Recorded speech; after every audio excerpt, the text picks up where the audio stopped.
Bunsod ng lumalalang tensyon sa Middle East, pinangangambahan ng pagpapatuloy ng pagtaas ng produktong petrolyo. Ang hakbang ng DOTR at LTFRB alamin kay Austin Gonzaga. Austin.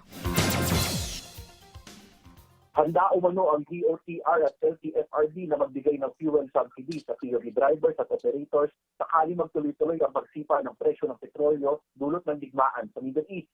Ayon kay Transportation Secretary Giovanni Lopez, aabot sa 2.5 billion pesos na fuel subsidy ang ipapamahagi agad ng kanilang ahensya kung sakaling sumipa ang presyo ng crudo sa $80 per barrel.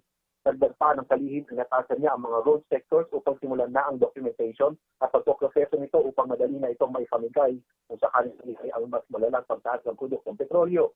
Posibleng dinggin na rin ng LTFRB ang dagdag pasahe sa mga public utility vehicles at pinag-aaralan umano nila ang lahat ng ito.